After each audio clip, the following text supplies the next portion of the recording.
Hello, I'm Robert, helping if you are scared, a volunteer fact checker.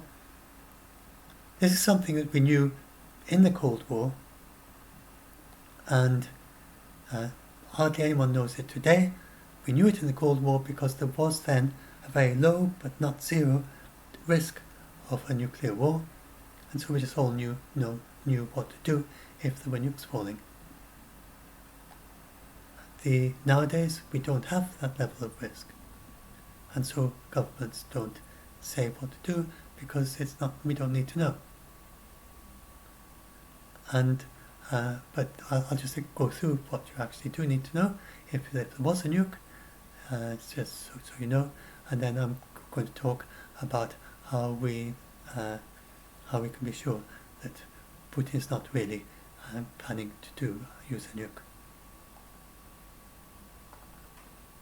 First of all, fallout is heavy dust.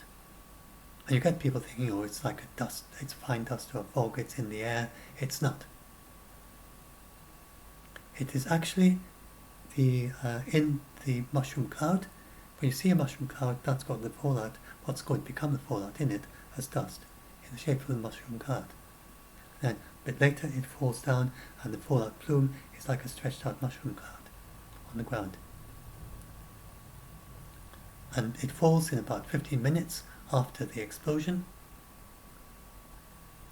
The other thing that most people don't know is that most intense radioactivity is very short-lived. The atoms that split most quickly are the most intense radioactivity, and then they're gone most quickly. And to give an example, if your half-life is 3 minutes, that means half is gone in 3 minutes, and you've only got a millionth left after an hour, and only a trillionth left after 2 hours of the original radioactivity. The actual fallout is made out of lots of different radioactive elements with different half-lives. And you get this is just an empirical thing, looking at actual fallout dust and how quickly it gets less radioactive. And it gets less radioactive, it's about a 7-fold reduction, a 10-fold reduction every 7 times you multiply the time. So it's not a half-life. It's nothing. It doesn't work like a half-life. It's just an empirical thing from observing fallout, and all is the result of the mix of all these different radioactive elements, and some of them decay into other ones, and so on. So whatever it is at 1 hour, if it's 1,000 of something or other, then it'll only be 100 after 7 hours, and after 49 hours, about 2 days, it's only 10 of those units. It's much less radioactive. This means that within, first of all, you can go and look at the detailed instructions. I talk about it more in the longer videos, but you might as well, just the basic thing is get in within 15 minutes, make sure that the dust doesn't fall on you. If it does fall on you, if you don't get into a house in time, then brush it off. That's the priority. Remember, it's far more intense right at the beginning. Getting off quickly is far more important than finding water and stuff. And then within a few hours, the emergency vehicles may well be there already if they've got people who are trained in how to respond to this. And certainly the next day and within a couple of days, people with hazmat suits and in ambulances would certainly already be able to come and start rescuing people not that long after the explosion. Then this goes to the using nukes in a battlefield. Then if you look at as I say, the US defense asked over and over, they keep saying that there's no change in their nuclear defense posture since before the war started, so they're clearly not expecting a war with a nuclear war, and they monitor Putin's rhetoric, but they don't see any actual preparation for anything. And Putin would, the main thing they're concerned about is Putin using nuke as a kind of terror thing, or just to prove he can. I say there the nukes don't make the ground radioactive. You can clean up after nuclear explosion. If you can get rid of the dust, then that gets rid of the radioactivity. And so it is possible to clean up after nuclear explosion. There's no way that Putin, if he has any sense at all, or his generals have any sense, I know they've been pretty stupid strategically in many ways, but using tactical nukes in the battlefield would be exceptionally dumb, because his soldiers don't have the equipment and they're not trained in how to use it. They would see the mushroom clouds and they'd be very demoralized, because that's their leader that is dropping nukes on their own battlefield and they don't know how to deal with it. The Ukrainians would be in much better position, much better equipment, much better. They would be like the emergency first responders. They'd be able to start rushing through quite quickly. So Putin would lose very quickly if he started using tactical nukes. That's my personal opinion, looking at what people have said. Certainly it wouldn't benefit him, it would make him in a much worse position. Then, so that just leaves him using it to satisfy the military bloggers and the ultranationalists in Russia for domestic reasons, and to look strong with them.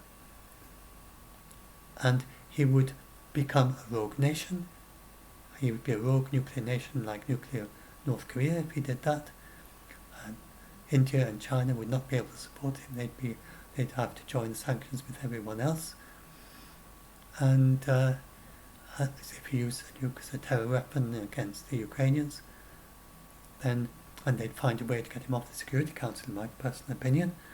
And then, so the absolute rubbish for foreign policy, the only reason he'd do it is for personal domestic reasons.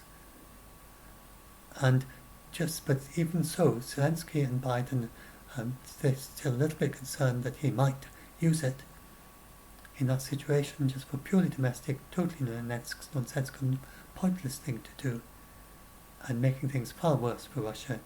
But he's done things before that make things worse for Russia. So they still have some slight concern he might do that to make sure he doesn't.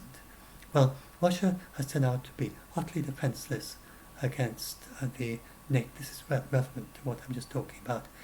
Utterly defenseless against NATO missiles, against the HIMARS. Then they haven't been able to. They tried firing back early on, and the S-400 fires back after the explosions happen. They're utterly useless. They can't see them come in. They're designed to be invisible, pretty much invisible to radar. They hit very fast, much faster than the speed of sound. And this thing has been around for, I think, a couple of decades or more. The Russians haven't devised a way of stopping it, which probably might have been a surprise to NATO, but it's absolutely clear they can't do a thing to stop it.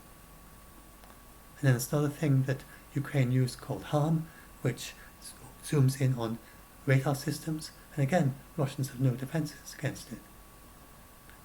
So when the Russians switch on radar to try and detect incoming missiles, then they get this HARM thing, and it destroys the anti-missile battery. So they just stop trying doing counter-battery things. And the Russians could just sit in one place and fire away at the Ukraine.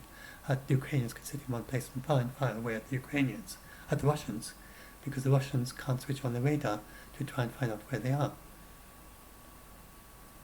And you see people have been firing away for 2 days from the same spot, just knowing they're safe, because the Russians have no idea where they are. So the Russians are completely helpless now. I don't think people knew that before the invasion. Their air defences are utterly rubbish. They can't stop NATO weapons. It's extremely unlikely they'd even be able to see an F-35 jet which would fly over and would be able to destroy all their radar systems as it flew over. And so NATO have probably told Putin, it's no harm in telling him because he's got no different way to defend against it, and told him that if he uses one tactical nuke against Ukraine, then very quickly all sorts of disastrous things would happen to his own military. Absolute catastrophe. And they would have targets in the occupied area of southern Ukraine, and in Crimea, and in the Black Sea. According to General Petraeus, he thinks that's probably would include those targets. The only target in the Black Sea is the Black Sea Fleet, and the quite likely thing, the Moskva was their pride of the Black Sea Fleet. They're immensely proud of their Black Sea Fleet. It's a very long tradition. It's an important part of their army, and so this would just be so humiliating to Putin that he drops one nuke, and he's got a brief moment of celebration from his side, from the ultra-nationalists, and then within half an hour his entire Black Sea fleet is sinking, just like the Moskva did. And that would be so humiliating, that would be the end of Putin's regime. And that is basically probably one of the things, just one of the things that Jake Sullivan has said would happen if he used a tactical nuke. Because there were several other things that he said. According to General Petraeus, I'm guessing what he said. Basically it would be the end of the of much of the Russian, surely all their fighter jets gone and things like that. Who knows anything that they had in Ukraine and in the Black Sea and in Crimea. So once I heard about that, then what used to be like vanishingly almost zero possibility becomes, well, I can't see him doing this at all. He will continue to bluff, he will not let on that this is what would happen, but he would pretend that he's very strong, he says he's going to escalate, but he really, really doesn't want to be in a situation where he actually does escalate. Because he knows he can't. He knows there's nothing he can do. He tried, so that's why he's going to lose this war. He's absolutely certain he's going to lose this war. The Russians are pretty much defenseless, again, in many ways. The main thing they had is artillery, but they don't know where to fire it because they can't detect the Russians, Ukrainians very well. They're very poor at aiming their artillery, and the Ukrainians move too fast for them to hit them. Anyway, so the Russians are likely to lose this. It just matters how quickly, and that's a thing that Putin can do about it, and there's nothing to be worried about the nukes. Why the politicians they go on and on about it, but it's I think it's political reasons. They clearly do not really think it's a serious risk, because if they did, they would tell you what to do, and they would explain what we all knew during the Cold War. And then combine that with what the US defense say, and what I've just explained now, and what Jake Sullivan has said would happen to Putin, and really you can forget about nukes as a risk. I really don't think you should be scared at all about nukes. And I would tell you if I thought it was a risk. I would just tell you like we did in the Cold War. I say this is what you have to do. I have actually explained just now, but I can go into more detail. But there's no need to know these things, because the government doesn't think you need to know. It's not a real risk. But I'm telling you that helps protect you against the people who laugh about it. So there were people who were laughing, like on the Joe Rogan show, and saying, this is all nuts, it's just like fog, you can't do anything about it. And this just shows that they're buffoons.